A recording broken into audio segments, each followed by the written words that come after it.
낙폭이 심하다고 하더라도 미국 증시는 생각보다 복원력이 뛰어나서 결과적으로 보게 되면 낙폭을 1년 이내에 회복하는 경우가 많이 있었습니다.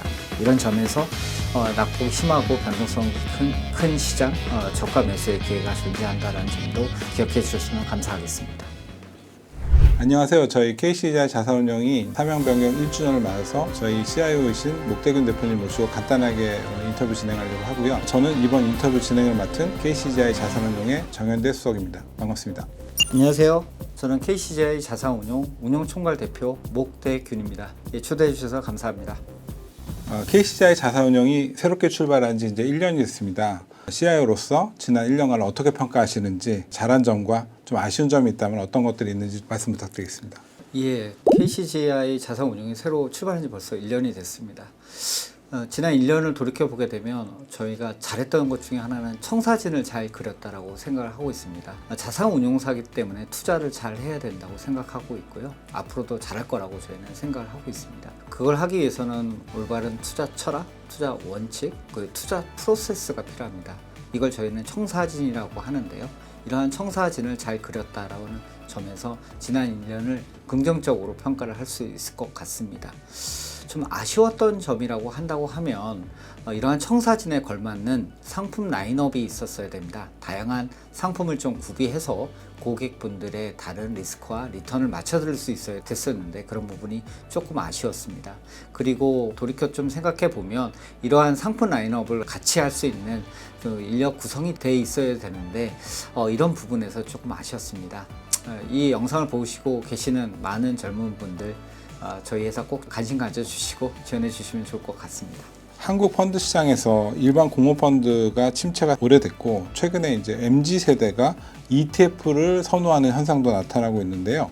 공모펀드의 장점 그래도 상당히 있지 않을까요? ETF가 가지고 있는 장점이 있기 때문에 MZ세대가 많이 선호하는 것 같습니다.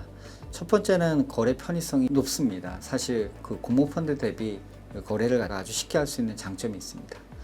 두 번째로는 그 비용 부분에서 저렴한 ETF들이 많이 있습니다. 특히 지수 섹터에 투자하는 ETF들은 공모펀드 대비해서 비용 측면에서 상당히 유리하다는 생각을 하고 있습니다.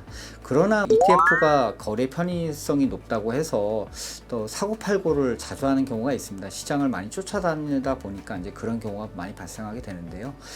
그렇지만 꼭 그 거래를 빈번하게 한다 그래서 높은 수익률로 연결이 되는 거 아닙니다. 오히려 거래를 많이 하기 때문에 손해가 나는 경우가 발생을 하는 경우도 종종 있습니다.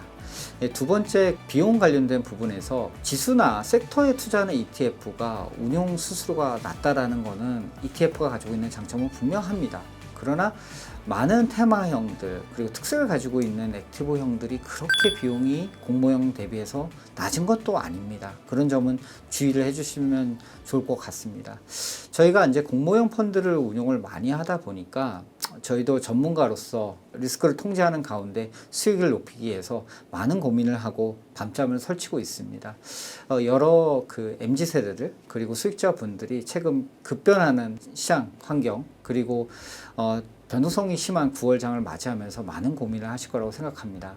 그런 고민을 저희 전문가한테 맡기시고 낮에는 본업에 종사하시고 밤에는 편안한 잠을 잘 수 있다는 게 공모형 펀드를 선택하는 장점이 아닐까 싶습니다. 장기적으로 보면 ETF보다는 투자할 만한 유리한 상품이라고 저희는 믿어 의심치 않습니다. 이번엔 시장에서 좀 여쭤보고 싶은데요. 최근에 이제 미국의 경기 침체 우려라든가 AI 캐즘 등으로 인해서 주식시장이 이제 상반기처럼 강세를 보이지는 않을 것 같다 이런 의견들이 많은데요. 하반기 투자 전략은 어떻게 보고 계신지 좀 말씀 부탁드리겠습니다. 예, 지금 이 영상을 찍고 있는 9월달 증시가 상당히 우호적이지 않습니다.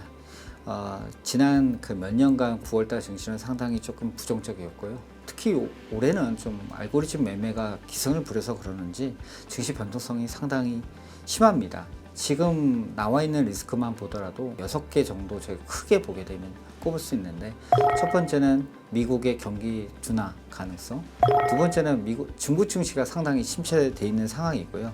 아무래도 대한민국 입장에서는 중국의 영향을 많이 받을 수밖에 없는 상황입니다. 세 번째로 보게 되면 방금 전에 말씀하셨던 인공지능 그 고점 논란이 좀 존재하고 있습니다.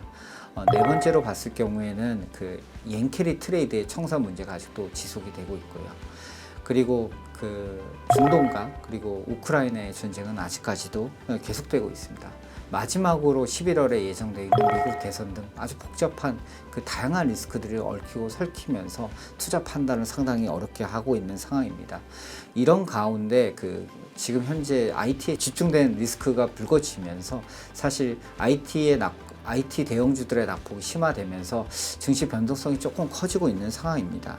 경기 침체의 우려와 그 IT 고점 논란으로 인해서 아마 9월달 같은 경우에는 여전히 변동성이 높은 시장이 지속되지 않을까 싶습니다. 9월달 상당히 힘들 것 같습니다. 그럼에도 불구하고 역사적으로는 11월달이 상당히 좋은 승리를 기다렸던 달입니다. 9월달 기다린 자에게는 11월달 높은 승리를 안기렸던 11월달이 다가오고 있다는 점 잊지 말아 주셨으면 좋겠습니다. 그리고 경기 침체 논란이 지속된다고 하더라도 실제로 이게 약세장 혹은 낙폭이 심한 조정이 심했던 그 시장으로 연결되는 확률은 생각보다는 높지는 않습니다. 설령 낙폭이 심하다고 하더라도 미국 증시는 생각보다 복원력이 뛰어나서 결과적으로 보게 되면 낙폭을 1년 이내에 회복하는 경우가 많이 있었습니다. 이런 점에서 낙폭이 심하고 변동성이 큰 시장, 저가 매수의 기회가 존재한다는 점도 기억해 주셨으면 감사하겠습니다. 이렇게 해서 저희 목대근 대표님 모시고 시장과 1주년에 관한 간단한 이야기 들어봤고요. 다음에도 또 더 좋은 주제로 뵙도록 하겠습니다. 좋아요, 구독, 알림 설정 부탁드리겠습니다. 네, 감사합니다.